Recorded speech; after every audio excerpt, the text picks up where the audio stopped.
बिस्मिल्लाहिर्रहमानिर्रहीम।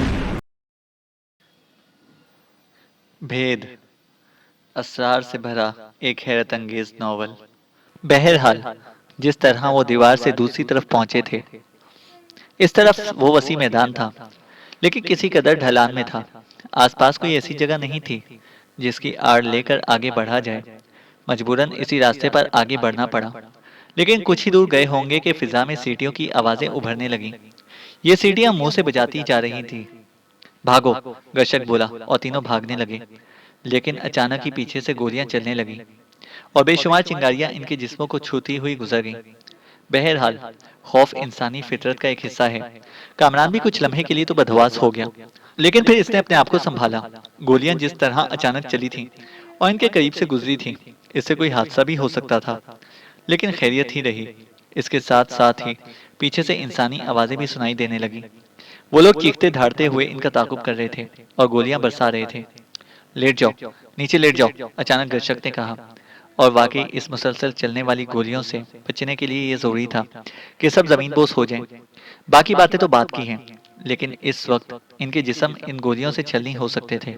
चुनाचे वो सब औंधे लेट गए। गर्शक ने अचानक ही मुंह से कुछ बेमायने आवाजें निकाली और सबिता इसे देखने लगी। गर्शक फिर इसी अंदाज में कुछ बोला था और सबिता ने इसी अंदाज में कुछ जवाब भी दिया था। ये बातें कमरान की समझ में नहीं आ सकी थी। अचानक ही सबिता बोली, वो लोग कुछ लम्हों के बाद हमारे सरों पर पहुंच जाएंगे। अब इनसे मुकाबला करने के अलावा और कोई चारा कार नहीं है। आने दो, अब जो होगा देखा जाएगा, कामरान ने भी कहा। दौड़ते हुए लोग पर गिरफ्तारी से इनकी तरफ आ रहे थे। अचानक ही कामरान के जहन में ख्याल गुजरा कि वो लोग जो ऐसे पिस्तौल रखते हैं कि इतने अनाड़ी भी नहीं होते कि खुले मैदान में दौड़ते हुए तीन आदमियों को निशाना न बना सके। इसका मकसद है कि उन्होंने सिर्फ इन्हें रोकने के लिए गोलियां बरसाई हैं। अचानक ही कामरान की निगाह गर्शक की जानिब उड़ गई। गर्शक कुछ अमल कर रहा था। कामरान ने देखा कि वो अपनी कलाई में पड़े हुए एक कड़े को कलाई से उतार रहा था। वैसा ही दूसरा कड़ा इसकी कलाई में पड़ा हुआ था। कड़े से एक बारीक तार मुंसलिक था। तकरीबन 2 फीट लंबा वो तार निकल गया और कड़ा नीचे लटक गया। कामरान की निगाहें इन लोगों की जानिब उड़ गईं, जो इनके सरों पर पहुंच गए थे। इनकी तादाद 6-7 थी। वो सब खास अंदाज के चुस्त लिबासों में मलबूस थे। इन लिबासों का रंग स्याह था, लेकिन इनके चेहरे खुले हुए थे। वो एक लम्हे के अंदर अंदाजा हो जाता था कि वो हमालियाई बाशिंदे हैं। इनमें दो सफेद फार्म भी थे। हमालियाई बाशिंदों के इस हाथों में स्याह चमकदार डंडे चमक रहे थे। इनमें एक बाशिंदा इन सब में नुमाया हैसियत का मालिक था। इतने दराज कामत लोग इस इलाके में कम ही नजर आते हैं। चौड़ी कलाइयां लिबादे में छुपे हुए बदन की कुवत का इजहार कर रही थी। इसका चेहरा भी बेहद खतरनाक था। उन्होंने इनके गिर्द घेरा डाल दिया तो एक सफेद फार्म ने, जिसके हाथ में पिस्तौल दबा हुआ था, कड़क कर कहा, खड़े हो जाओ, अगर कोई जुम्बिश की तो। क्या चाहते हो तुम? गर्शक ने सवाल किया। खड़े हो जाओ, सबसे पहले खड़े हो जाओ। गर्शक आहिस्ता से जमीन से उठा और खड़ा हो गया। ए तुम भी, और सुनो, हाथ ऊपर रखो, दूसरे सफेद फार्म ने कामरान की कमर पर ठोकर मारकर कहा। चुनाचा कामरान भी आहिस्ता से खड़ा हो गया, लेकिन जब एक मकामी बाशिंदे ने सबिता के बाल पकड़कर इसे खड़ा करने की कोशिश की तो न जाने कामरान खुद को बाज ना रख सका। इसने एक जबरदस्त ठोकर इस शख्स की पिंडली में मारी और इसके हलक से एक दर्दनाक चीख निकल गई। सबिता ने न जाने क्या किया कि वो फिजा में बुलंद होकर गर्दन के बल नीचे गिरा और इसके हलक से किसी मरती हुई बतख की आवाज निकली। पथरीली जमीन पर इसकी गर्दन की हड्डी ही नहीं टूटी थी, बल्कि सर के भी परखच्चे उड़ गए थे। और इसके बाद जाहिर है खेल तो शुरू होना ही था। लंबे तरंगे आदमी ने अचानक कामरान के शाने पर हाथ मारा और कामरान अपना तवाजन ना संभाल सका। जो ही वो नीचे गिरा, कभी हैकल पहलवान नुमा आदमी इसके सीने पर सवार होकर अपने चौड़े हाथ से इसकी गर्दन दबाने लगा। लेकिन कामरान अब भी इन हालात का आदी हो गया था।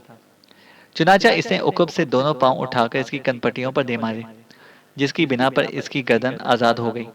और फिर इसने इस ग्रांडियल शख्स को खुद पर से परे धकेल दिया। दफतन फिजा में शाय शाय की आवाज उभरी और एक सफेद फार्म जो कर्शक का निशाना ले रहा था बुरी तरह चीख पड़ा। शाय शाय की आवाज भी मुसलसल तरन्नुम पैदा कर रही थी और कामरान दुनिया का सबसे हैरतनाक मंजर देख रहा था। सफेद फार्म की कलाई साबुन की तरह कट गई थी और पिस्तौल इसके हाथ से छूटकर दूर जा पड़ा था। बात इसी हद तक होती तो काबिले कबूल थी, लेकिन इसी लम्हे सफेद फार्म के बदन पर पड़ने वाली लकीरों से खून की धारें फूट गई थीं और फिर इसके बदन के बेशुमार टुकड़े बिल्कुल इस तरह कटके गिरे जैसे हम किसी मूली को दरमियान से काट देते हैं। शाय शाय की आवाजें गर्शक की कलाई से मुंसलिक इस कड़े से बुलंद हो रही थीं, जिसका दूसरा हिस्सा फिजा में गर्दिश कर रहा था। दूसरे सफेद फार्म पिस्तौल बरदार का भी यही हशर हुआ। पिस्तौल वो दोनों ही इस्तेमाल कर रहे थे। बाकी तीनों ने चमकदार डंडे संभाल रखे थे और पीछे हट गए।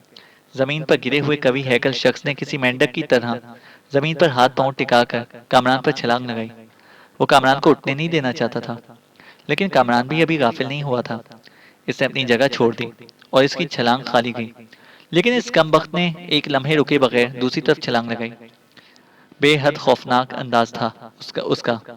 कामरान भी अगर जिंदगी बचाने के लिए जिद्दोजहद ना कर रहा होता तो वो खौफनाक आदमी इस पर आ ही पड़ता। चौथी बार कामरान ने एक और तरकीब की। इस बार जो ही वो इसके ऊपर आया, इसे पांव सीधा कर दिया और पूरी कुव्वत से इसके सीने पर ठोकर मारी। इस दौरान वो उलट गया। सबिता इस दौरान पीछे हट गई और तीन मकामी आदमी गर्शक से उलझ पड़े। वो डंडे दोनों हाथों में संभाले इसके गिर्द घूम रहे थे। गर्शक खामोशी से खड़ा इन लोगों को देख रहा था। दफातन तीनों धाड़ते हुए गर्शक पर हमलावर हुए और शाय शाय की आवाज फिर गर्दिश करने लगी। कामरान ने तीनों के हाथों में पकड़े हुए डंडों को टुकड़ों में तकसीम होते देखा। इसके साथ ही मकामी जवान दरमियान से दो टुकड़ों में तकसीम हो गया। बस इस मंजर को देखते हुए जरा सी चूक हो गई। इस वक्त कमबख्त दराज कामत मकामी आदमी ने उसे छाप लिया। इसने कामरान के बाल पकड़कर इसका सर जमीन पर दे मारा और कामरान की आंखों के सामने सितारे नाच गए। अगर सबिता इसे कामरान के ऊपर से उठाकर दूर ना फेंक देती तो शायद वो इसका सीना पाश पाश कर देता। कामरान ने इसे खुद पर से उछलकर दूर गिरते हुए देखा। इसके बाद इसे कुछ नजर ना आया। दिमाग पर काबू पाने की तमाम कोशिशें नाकाम हो गईं और इसके जहन ने साथ छोड़ दिया और अक्ल दानिश के ये फासले न जाने कितने तवील रहे। एक अजीब सी आवाज इसे होश में ले आई। गौर किया तो ये नाकूस की आवाज थी और पास ही कहीं से भजन की आवाज भी उभर रही थी। कामरान ने आंखें खोलकर अपने माहौल पर गौर किया तो खुद को एक खेमे में पाया। आसपास कोई नहीं था। उठने की कोशिश की तो पंडली के पास चुभन का एहसास हुआ। बहरहाल उठकर बैठ गया। पंडली को टिटोला तो यहाँ एक बारीक सी सुई पेवस्त नजर आई। कामरान ने इस सुई को खींचकर हैरत से देखा। पंडली के अलावा पांव की पांचों उंगलियों में भी इसी साख्त की मखसूस सुइयां पाई। ऐसी ही चंद सुइयां इसकी कनपटियों में भी पेवस्त थीं। दिल को अजीब से खौफ का एहसास होने लगा। ये सब क्या है? कौन सी जगह है? गुजरे हुए वाकयात जहन से दूर ना रहे और वक्त का अंदाजा किया तो सुबह होने वाली थी। रात गुजर चुकी थी, लेकिन अपनी इस कैफियत का इसे कोई अंदाजा नहीं हो रहा था कि ये सब कैसे हुआ। आखिरकार वो अपनी जगह से उठकर बाहर निकल आया और चंद गज के फासले पर इसने एक बुद्ध खानका देखी जहां इबादत हो रही थी। इबादत गुजार कतार दर कतार इधर से उधर आ जा रहे थे। अतराफ में बेशुमार खेमे बिखरे हुए थे। कामरान पागलों की तरह इधर उधर देखने लगा, लेकिन गर्शक और सबिता इसे नजर नहीं आए। वो शदीद हैरानी का शिकार हो गया। आखिर ये सब क्या है? वो यहाँ कैसे आ गया और वो दोनों कहाँ गायब हो गए? इबादत गुजारों में इन दोनों को तलाश करने में भी नाकाम रहा। वो काफी दूर निकल आया। कुर्ब जवार में इमारतें भी नजर आ रही थीं, जिनसे अंदाजा होता था कि ये कोई शहर है, लेकिन कौन सा शहर? बहुत देर तक सोचता रहा। आखिर फैसला यही किया कि यहाँ रुककर इनका इंतजार करना बेसूद है। इससे पहले भी वो कई बार इस अंदाज में मिले और अलग हुए थे।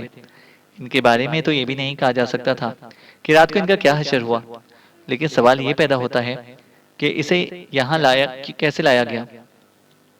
यकीनी बात है ये वो जगह तो नहीं थी जहाँ वो पहले से मौजूद था, मगर यहाँ लाने वाले वो लोग तो नहीं हो सकते जिन्होंने इन पर हमला किया था। बहरहाल इसके बारे में कोई फैसला करना मुश्किल था। जो हालात पर गौर करता जा रहा था, अकल साथ छोड़ती जा रही थी। इसे गर्शक की खौफनाक जंग भी देखी थी, जो नाकाबिले यकीन थी। वो अनोखा हथियार जो सिर्फ लोहे के दो कड़ों पर मुश्तमिल था और इसके बाद इसकी काट तलवार की काट से 1000 गुना ज्यादा थी। और इसके बाद सबिता की फुर्ती और कुव्वत, इन दोनों की नामानूस जबान। सर बुरी तरह दुखने लगा। सर के उकुब में दूसरा सर उभरा हुआ था। ये इस कवि हैकल मकामी आदमी की वजह से नमूदार हुआ था। और ये बदन में चुभी हुई सुइयां। एक और ख्याल इसके दिमाग में आया, लेकिन इसे यहाँ इस जगह किसी खास मकसद के लिए तो नहीं छोड़ा गया। मुमकिन है वो लोग ताकुब करके ये अंदाजा लगाना चाहते हो कि मैं कहाँ जाता हूँ। ऐसी शक्ल में अगर इसने उधर का रुख किया जहाँ वो लोग ठहरे हुए थे तो मुसीबतें नाजिल हो जाएंगी।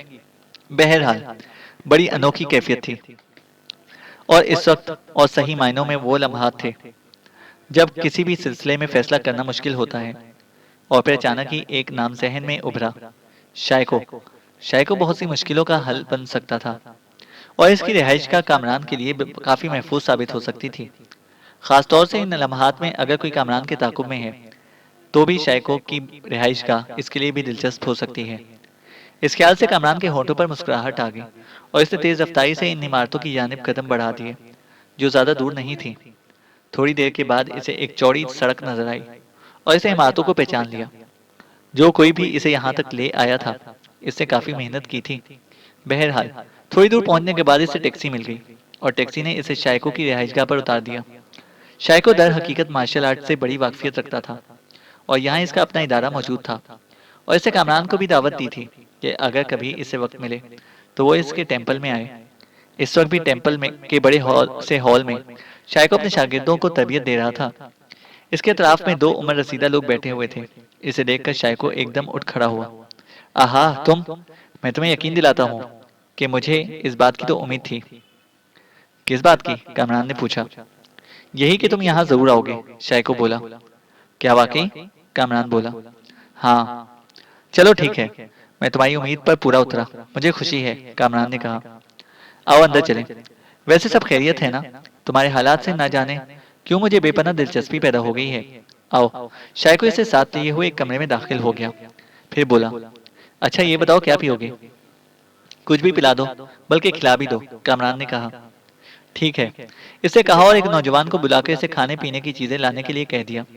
फिर कामरान ने कहा, वैसे शायको, हकीकत यह है कि मैं काफी उलझनों का शिकार था, लेकिन तुम्हारा तस्वुर मेरे लिए बड़ा तसल्ली बख्श साबित हुआ। खुशी हुई इस बात को सुनकर। अच्छा ये बताओ कि तुम्हें अपने मकसद में कोई कामयाबी हासिल हुई? शायको ने पूछा। अभी तक कुछ नहीं, कामरान ने कहा। वैसे मैं भी खुद अपने तौर पर तुम्हें कुछ बताना चाहता हूँ, शायको ने कहा। जरूर बताओ, कामरान ने कहा। ये पुरस्कार कहानी बुद्ध तालीमात से ताल्लुक नहीं रखती। दलाई लामाओं के खेल बहुत पुरस्कार होते हैं। न जाने क्यों मुझे यूं लगता है जैसे तुम्हारे इर्द गिर्द बहुत सारी पुरस्कार कुव्वतें फैली हुई हैं और तुम्हें किसी खास मकसद के लिए इस्तेमाल करना चाहती हैं। जाहिर है तुम सिर्फ खजाने के हसूल के लिए यहाँ तक आए हो। मेरा मतलब है अपने लोगों के साथ, शायको ने कहा। हाँ, और वो भी मेरी जाती कोशिश नहीं है, कामरान ने कहा। बहरहाल तुम एक बात अपने जहन में रखो, मैं एक मुतमईन इंसान हूँ, लेकिन ना जाने क्यों मेरा दिल चाहता है कि मैं हर तरह से तुम्हारा साथ दूं। ये सब तकदीर के खेल होते हैं। जो काम होना होता है वो हो जाता है। तुम मुझे अपने बेहतरीन साथियों में समझ सकते हो, शायको ने कहा। मैं यहाँ तक बिलावजह ही नहीं आया। फिलहाल मुझे किसी कैमगा की जरूरत है, इमरान बोला। ओहो, कैसी कैमगा? चंद घंटों या चंद दिनों के लिए कोई कैमगा, कामरान बोला। कोई होटल? शायको ने सवाल किया। नहीं, होटल नहीं, कामरान बोला। तो फिर ये जगह मौजूद है जहाँ तुम्हें कोई तकलीफ नहीं होगी, शायको बोला। ये जगह मेरे लिए बेहद कीमती है शायको, लेकिन इससे ज्यादा कीमती तुम हो मेरे लिए। जिस इंसान को कोई और सहारा ना हासिल हो, इसे तुम जैसे हमदर्द और मुख्तलिफ इंसान का सहारा बड़ा कीमती होता है। मेरी वजह से तुम्हें यहाँ तकलीफ होगी, कामरान ने कहा। बिल्कुल नहीं मेहमान, मेहमान कभी बाइस से तकलीफ नहीं होते। खाने पीने की चीजें आ गई और इसका काम से फारिग होने के बाद शायको ने कहा, चलो उठो। कहाँ? कामरान ने पूछा। तुम्हें तुम्हारी आरामगाह दिखा दूं, शायको बोला। शायको, कुछ नहीं, मैंने कहा ना ये कोई ऐसा काम नहीं है जिसके लिए तुम परेशानी का शिकार हो, शायको बोला। ठीक है। इसे इसका शुक्रिया अदा किया और वो इसे एक बड़े से कमरे में ले गया। यहाँ आराम की तमाम चीजें मौजूद थीं। गुसल करने के बाद कामरान बिस्तर पर दराज हो गया। बहरहाल वो अपने आप को यहाँ महफूज महसूस कर रहा था। अगर किसी ने इसका ताकुब भी किया था तो शायको के बारे में जानकर वो परेशान हो जाएगा। बिस्तर पर लेटते ही ख्यालात का समुद्र तेजी से इसके जहन में मौजसन हो गया। एक एक बात याद आने लगी। एक एक तस्वुर बाई से हैरत था। सबीता और गर्शक अपनी जिंदगी के न जाने कौन से मिशन में मसरूफ थे। वो लोग इंतहाई पुरस्कार कुव्वतों के मालिक थे। हवा में सूंघ कर एक दूसरे का पता चला लेते हैं। बहरहाल ये बड़ी अजीबो गरीब बात थी। फिर वो लोग जो अचानक इन पर हमलावर हुए थे, कितने खूंखार थे। वो तो तकदीर ही थी कि कामरान इससे बच गया। वरना वो आदमी तो आदमी से ज्यादा देव मालूम होता था। वो कौन था और यहाँ क्या कर रहा था? अचानक एक और एहसास कामरान के दिल में पैदा हुआ। लेकिन कुछ अवामिल थे जिनकी बिना पर वो ये यकीन करने को तैयार नहीं था कि इस पर हमला करने वाला शख्स गॉर्डन हो सकता है, वॉलिश का साथी। कोई अकल की बात नहीं थी। ये सब कुछ बहुत पुरस्कार था। कुछ समझ में नहीं आ रहा था। गर्चक और सविता एक बार फिर गुम हो गए थे। शायको की ये रिहाइशगाह बहुत ही आरामदेह साबित हुई कामरान के लिए। फिर वो खूब जी भरकर सोया और दूसरे दिन सुबह ही जागा। गुसल वगैरह से फारिग होकर वो बाहर निकल आया। बाहर मखसूस आवाजें सुनाई दे रही थीं। ये आवाजें हॉल से उभर रही थीं। वो भी इस तरफ बढ़ गया। हॉल में शायको मौजूद था और इसके शागिर्द मुख्तलिफ किस्म की मशकें कर रहे थे। शायको इसे देखकर मुस्कुराया और बोला, हेलो डियर कामरान। हेलो शायको। आओ इन लोगों को देखो, ये एक नई दुनिया है। शायको ने कहा। हाँ वाकई, और इस नई दुनिया को जमाने कदीम की इस टेक्निक से बहुत दिलचस्पी है जो इस फन की खूबी है। कामरान ने कहा। क्यों नहीं, ऐसी ही बात है। वैसे तुम्हें इससे दिलचस्पी नहीं है, शायको बोला। मुझे कभी मौका नहीं मिला शायको। दोस्त, एक बात कहूँ, तुमसे जब भी कभी मौका मिले इस फन को सीखने की कोशिश जरूर करना। बात सिर्फ इतनी ही नहीं कि तुम्हें अपने दुश्मनों से निजात मिल जाएगी, बल्कि मार्शल आर्ट दिमागी सलाहियतों को जला बख्शते हैं और इनकी मशकों से जहनी कुव्वतों को यकजा करने की सलाहियतें पैदा होती हैं। अभी वो यही बात कर रहा था कि दफतन एक सिम से कुछ आवाजें उभरती हुई महसूस हुई और ये चौंक कर इधर उधर देखने लगा। एक नौजवान लकड़ी के दो टुकड़ों को बिजली की सी रफ्तार से घुमा रहा था।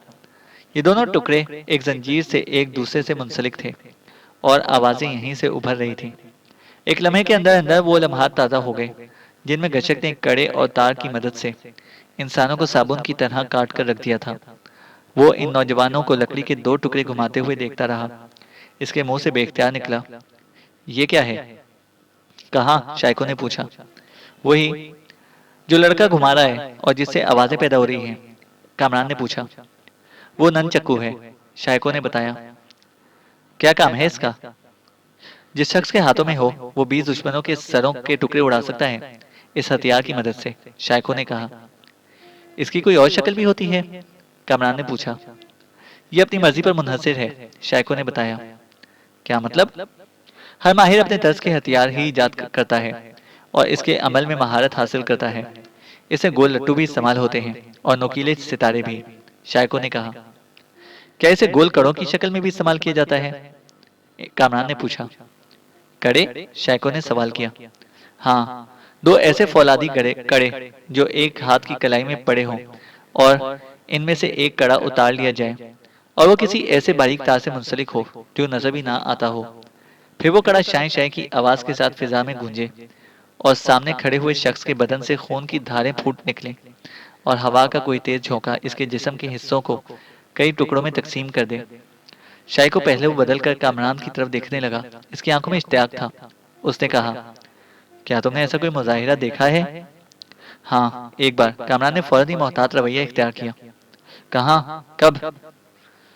पुरानी बात है, गालिबन जापान में, कामरान ने बात बनाने के लिए कहा। कौन था वो? क्या नाम था उसका? शायको ने पूछा। मैंने कहा ना कि बस ऐसे ही एक रात का वाकया है जब मैं जापान की सड़क पर जा रहा था। वो एक बूढ़ा आदमी था और शायद अपने दुश्मनों में घिर गया था। फिर से ये मुजाहिरा किया था। वो कोई बहुत बड़ा उस्ताद होगा और ये नन इसकी अपनी इजाद होगा। मैंने आज तक ऐसा कोई मुजाहिरा नहीं देखा, लेकिन ये बात समझ में आती है। गोल कड़ा अगर ठोस और वजनी लोहे का बना हुआ हो और इसमें कोई ऐसा तार मुंसलिक हो जिसकी काट जबरदस्त हो, गालिबन प्लेटिनम और फौलाद की इश्तराक से बना हुआ हो, कोई ऐसा तार इतनी ही खौफनाक काट का मालिक हो सकता है। कड़े घुमाने वाला इसे इंसानी जिस्म के मुख्तलिफ हिस्सों में इस तरह गुजार दे कि खड़े हुए आदमी को भी मालूम ना हो कि इसके साथ क्या हो गया है, लेकिन इसका बदन साबुन की तरह कट जाए। वाह, क्या आइडिया है! लेकिन बात मामूली नहीं है ये। कोई बहुत बड़ा माहिर उस्ताद ही ये काम कर सकता है। काश मुझे इसके बारे में मालूम हो सकता। शायकों के लहजे में अजीब सी हसरत थी और कामरान गर्शक के बारे में सोच रहा था। पुरस्कार किरदार, पुरस्कार लोग, पुरस्कार अमल। गर्शक और सबिता वाकई आम लोग नहीं थे, बल्कि इंतहाई पुरस्कार किरदार था इनका। बहरहाल शायकों के साथ कामरान ने काफी अच्छा वक्त गुजारा, लेकिन जाहिर है कामरान मुस्तकिल इस ठिकाने पर तो पड़ा नहीं रह सकता था। शायकों को इसने बड़ा हमदर्द पाया और इसके किरदार में इसे एक बार फिर हसन शाह की झलक महसूस हुई। हसन शाह तो सिर्फ एक दाग था सीने पर जिसने बड़ा अच्छा किरदार अदा किया। इसके बाद कायनात की वसतों में गुम हो गया। बहुत बड़ी चीज था वो। फिर इसे शायकों से इजाजत ली और वहां से चल पड़ा। गुजरे हुए पुरस्कार वाकयात इसके जहन में ताज़ा हो रहे थे और यूं लगता था जैसे अभी थोड़ी ही देर कबल वो इन वाकयात से गुजरा हो। इसने अचानक ही फैसला किया था कि जरा नील ग्रोचर की खबर भी ले ले। वैसे भी वॉलिश ने इसे अपनी जासूसी के लिए भेजा था और वो यकीनी तौर पर इसका इंतजार कर रहा होगा। बल्कि हो सकता है कि किसी पुरस्कार जरिए से इसने इसके बारे में मालूमात भी हासिल कराई हो। फिर वो वहां पहुंच गया। वहां नील ग्रोचर, इसकी बेटी रीटा ग्रोचर, वॉलिश और दूसरे लोग मौजूद थे। अभी तक वॉलिश ने ऐसा कोई अमल नहीं किया था जिससे नील ग्रोचर या इसके साथ मौजूद लोगों को यह एहसास हो कि वो वॉलिश के कैदी बन चुके हैं। सबसे पहले कामरान की मुलाकात रीटा से हुई। वो कुछ अजीब सी कैफियत का शिकार नजर आ रही थी। कहाँ मर गए थे तुम? इसे इंतहाई बिगड़े हुए लहजे में कहा और कामरान चौंक कर उसे देखने लगा। कैसी हैं आप मिस रीटा? लगता है शदीद बेजारी का शिकार हैं। हाँ, मैं जिंदगी से बेचार बेजार हो चुकी हूँ, रीटा बोली। क्यों? कामरान ने पूछा। इसकी वजह तुम हो, सिर्फ और सिर्फ तुम। मैं? कामरान ने कहा। हाँ, वो बोली।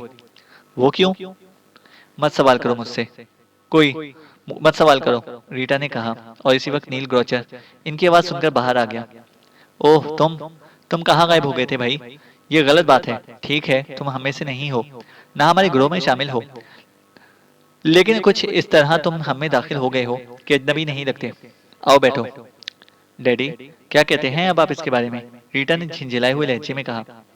किस बारे में? नील ग्रोचर ने पूछा। मैं कहती हूँ आखिर हमें इस मनहूस खजाने का क्या करना है? कौन सा हम अपनी कब्रों में खजाने लेकर दफन होंगे? डैडी की समझ में ये बात नहीं आई। ओहो, मिस रीटा बहुत परेशान हो गई हैं। परेशानी की बात है? वाकई परेशानी की बात तो है, लेकिन रीटा बहुत सी हकीकतों से नावाकिफ है, नील ग्रोचर ने दबी आवाज में कहा। आप भी कुछ परेशान मालूम होते हैं मिस्टर ग्रोचर, कामरान ने कहा। बहुत, ग्रोचर बोला। क्यों, कोई खास बात? कामरान ने पूछा। बस खास ही बातें हैं। वैसे तुम्हारी इत्तला के लिए गॉर्डन वापस आ गया है, नील ग्रोचर ने कहा। गॉर्डन? कामरान ने पूछा। हाँ, वही जिसके बारे में मैंने तुम्हें बताया था कि वॉलिश के आदमियों में से एक है और वॉलिश ने इन लोगों को अपने मंसूबों के मुताबिक बुलाया है, नील ग्रोचर ने कहा। ओहो अच्छा, कोई खास बात? खास बात बिल्कुल नहीं है, सिवाय इसके कि वो जख्मी है।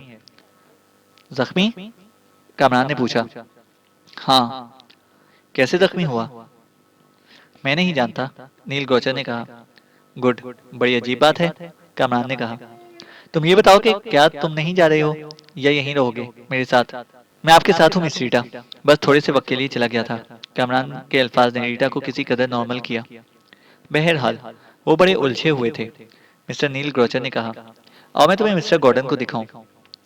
कामरान इनके साथ आगे बढ़ गया। वो मुख्तलिफ खेमों से गुजरने के बाद वो आखिरी खेमे के सामने पहुंच गए, जिसका दरवाजा अंदर से बंद था। नील ग्रोचर अंदर दाखिल हो गए। कामरान ने मिसरी पर एक लंबा तड़ंगा शख्स को लेटे हुए देखा। इसकी आंखें खुली हुई थीं, लेकिन जैसे ही कामरान ने इसके चेहरे का जायजा लिया, एक लम्हे के लिए इसके बदन को झटका लगा। ये अजनबी आदमी नहीं था। दूसरी तरफ बिस्तर पर लेटे हुए शख्स ने कामरान को देखा और एकदम दोनों हाथ टिकाकर उठने की कोशिश की। नील ग्रोचर दोनों की कैफियत से लाइल्म था।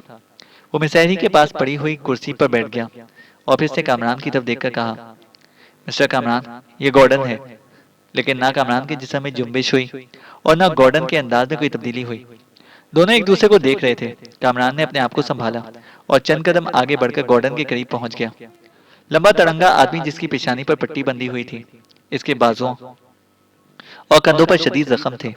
इसका ऊपरी बदन खुला हुआ था और इससे इसके बदन के बेहतरीन मसल्स नजर आ रहे थे। अचानक ही वो अपनी जगह पर खड़ा हो गया। इसके होंठ भींच गए। इसकी आंखें किसी वीराने में जलते हुए चिराग की मानंद थी, खाली खाली और बेनूर। इस वक्त ये अजीबो-गरीब आंखें इसे घूर रही थीं। भिंचे हुए होंठों से इंतहाई संगदिली का इजहार होता था। तभी से नील ग्रोचर की तरफ देखा और गुराए हुए लहजे में पूछा, कौन है ये? क्यों, तुम कुछ परेशान हो गए? गॉर्डन बैठो, नील ग्रोचर ने कहा। मैं पूछता हूँ कौन है ये? इसकी आवाज बदस्तूर गुर्राई हुई थी। रीटा ग्रोचर चौंक कर इसे देखने लगी। फिर इसने अपने बाप को देखा। इधर नील ग्रोचर को भी एहसास हो गया था कि कोई गैर मामूली सूरत हाल है। वो अपनी कुर्सी से उठ खड़ा हुआ और इससे कहा, गॉर्डन, बैठ जाओ।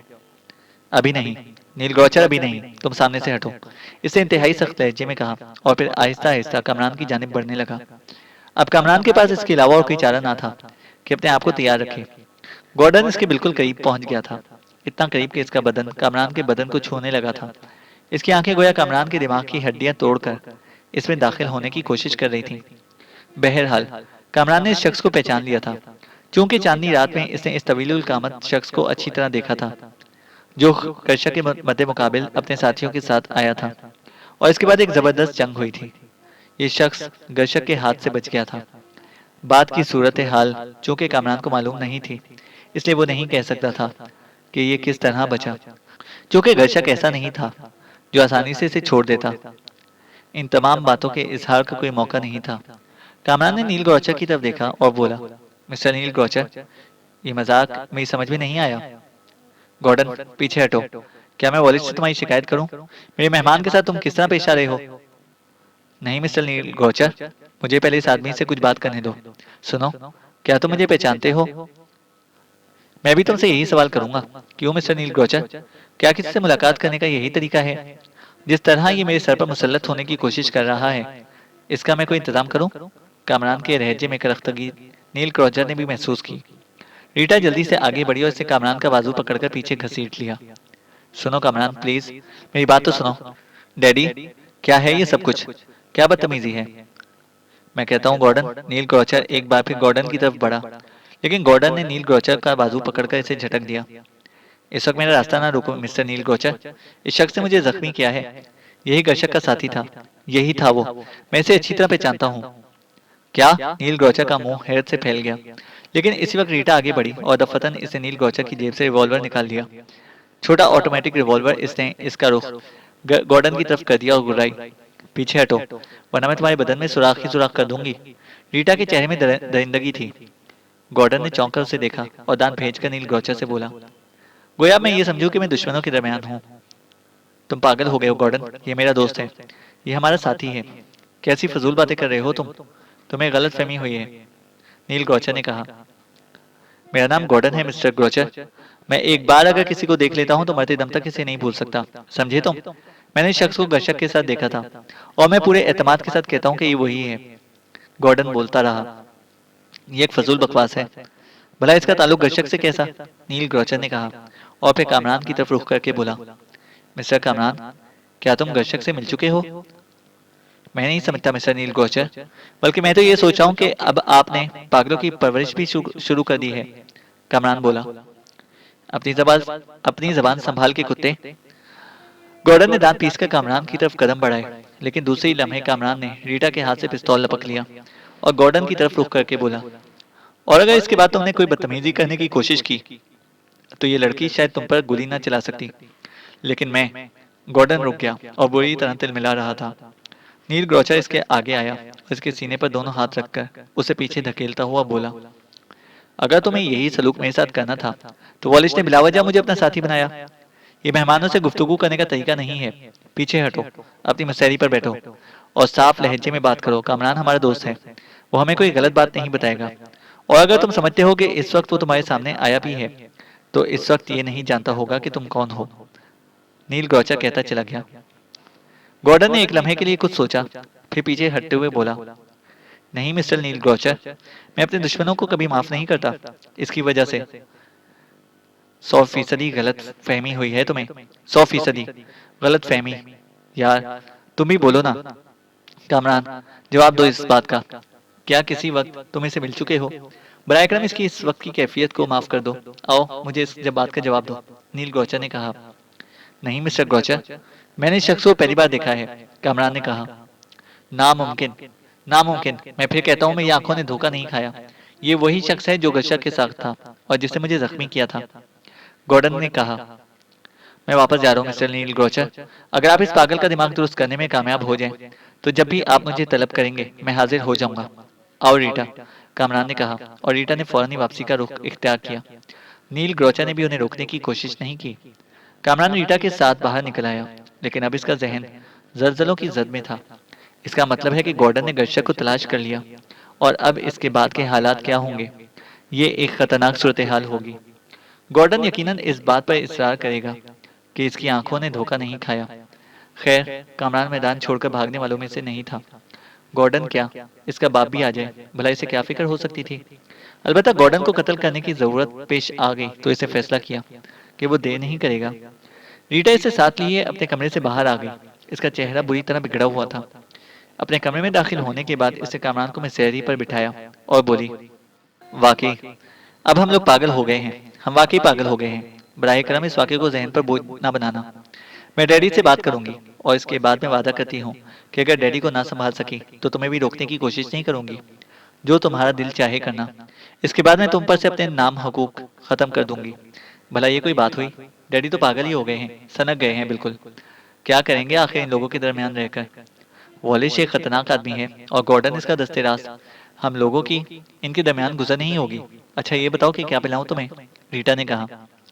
कुछ भी पिलाओ, मैं कोई ठंडी चीज पीना चाहता हूँ, कामरान ने जवाब दिया। रीटा ने कुछ ही लम्हों के बाद इसका बंदोबस्त कर लिया।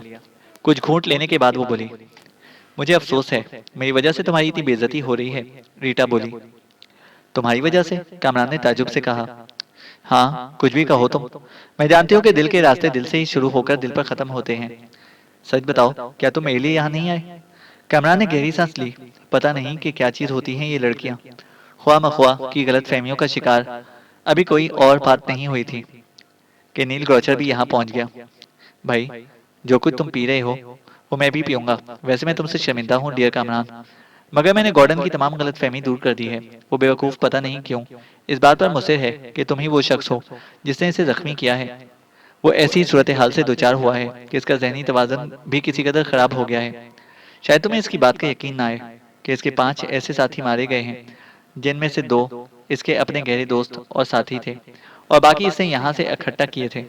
लेकिन वो इस तरह मारे गए कि जो कुछ वो सुनाता है इस पर हैरत हुई है। वो कहता है कि इनके बदन टुकड़ों में तकसीम हो गए थे, इनकी लाशें भी नहीं समेटी जा सकी और अभी तक इनकी लाशें एक वीराने में एक माबद के करीब पड़ी हुई चीलों और कौवों की ग़िज़ा बन रही हैं।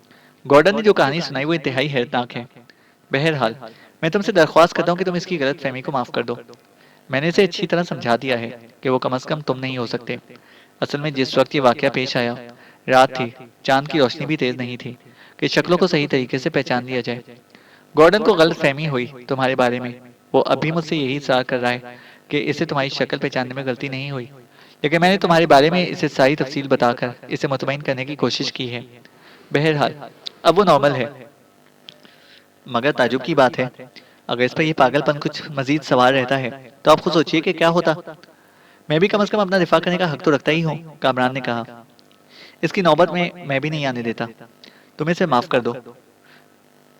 मैं खुद भी शदीद उलझनों का शिकार हो गया हूँ। बाज़ औक़ात तो दिल उलटने लगता है। मैं सोचता हूँ कि इन तमाम बातों का नतीजा किसी खतरनाक शक्ल में जाहिर ना हो। बहरहाल, मैं तुम्हें वो बात बताना चाहता हूँ जो गॉर्डन ने मुझे सुनाई है। लाओ भाई, जल्दी से रीटा, क्या कर रही हो तुम? मेरे लिए कुछ मंगवाओ। और सुनो रीटा जान, गॉर्डन की इस बदतमीजी को तुम भी नजरअंदाज कर दो। मैं जानता हूँ कि जो कुछ इसने किया है वो तुमको भी सख्त नागवार गुजरा होगा। कुछ देर खामोशी रही। नील ग्रोचा के लिए मशरूब आ गया। इसे घूंट लेते हुए कहा। गॉर्डन ने शदीद जिद्दोजहद की थी। असल में गर्शक एक अजीब व गरीब किरदार है। अब वक्त आ गया कि इसके बारे में थोड़ी सी तफसीलात मुझे मालूम हुई हैं। मैं तुम्हें इन तफसीलात से आगाह करूं।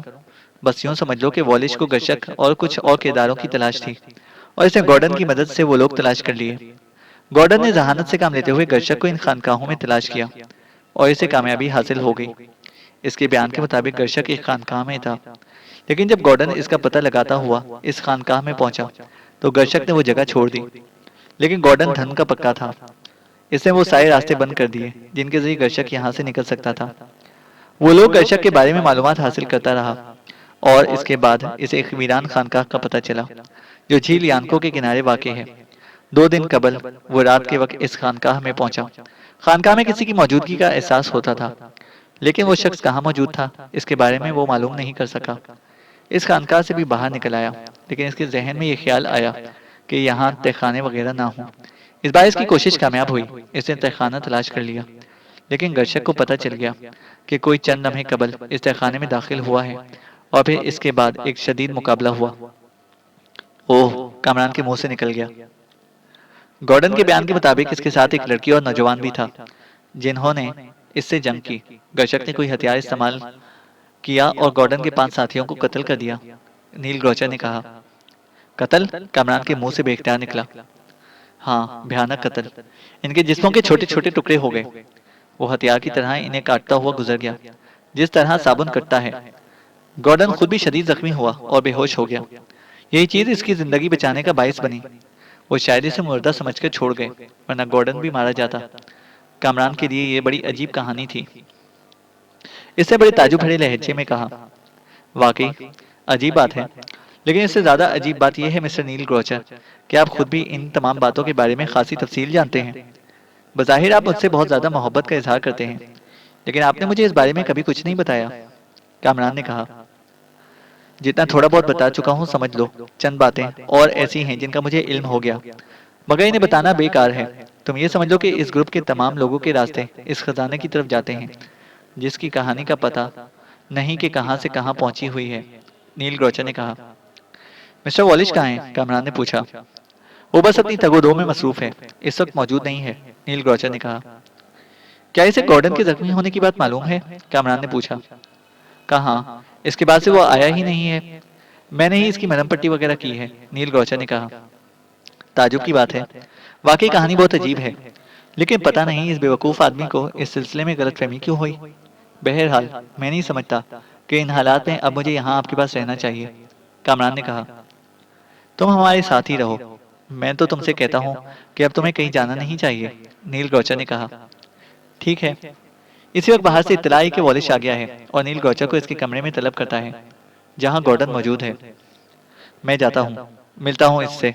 यकीनी तौर पर ये इसके लिए सनसनीखेज खबर है, क्योंकि इसने गॉर्डन को बड़े एतमाद के साथ बुलाया था। नील ग्रोचर उठकर वहां से चला गया और कामरान रीटा को देखने लगा। चैनल को सब्सक्राइब करें और बेल आइकन को प्रेस करें ताकि हमारी हर अपडेट आपको बर वक्त मिल सके।